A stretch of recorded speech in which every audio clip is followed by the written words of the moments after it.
اعوذ باللہ السمیع العلیم من الشیطان الرجیم بسم اللہ الرحمن الرحیم۔ خدا کا لاکھ لاکھ شکر ہے کہ ماہ رمضان کی برکتیں شروع ہو چکی ہیں، رحمت کا مہینہ، برکتوں کا مہینہ۔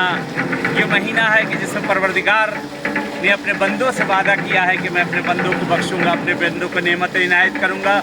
انشاءاللہ حرم امام رضا علیہ السلام میں آپ سب کے لیے دعا گو ہوں۔ اور ماہ رمضان آج دوسری رمضان ہو چکی ہے، یہ رحمتوں کا مہینہ شروع ہو چکا ہے، رحمت کا دسترخوان بچھا ہوا ہے۔ جو جتنا چاہے اس نعمتوں کو اٹھا سکتا ہے، جتنا چاہے اس نعمتوں کو جمع کر سکتا ہے۔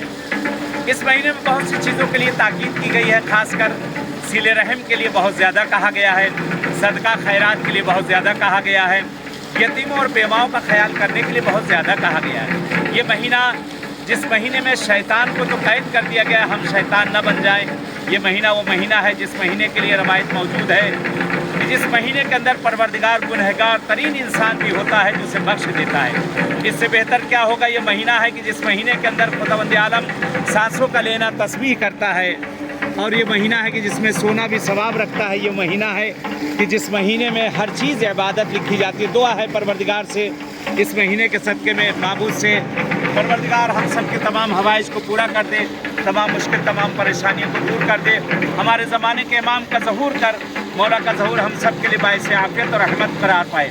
چلیں انشاءاللہ یہ ٹی وی پہ سکتے ٹی وی پہ پروگرام انشاءاللہ آپ دیکھتے رہیں گے، اس کو لائک کریں اور شیئر کریں کہ زیادہ سے زیادہ جتنا ہو سکے۔ دعا میں یاد رکھیں انشاءاللہ جیسے مولا کے بارگاہ ملے ہیں، انشاءاللہ پھر ملاقات ہوگی۔ والسلام علیکم ورحمۃ اللہ وبرکاتہ۔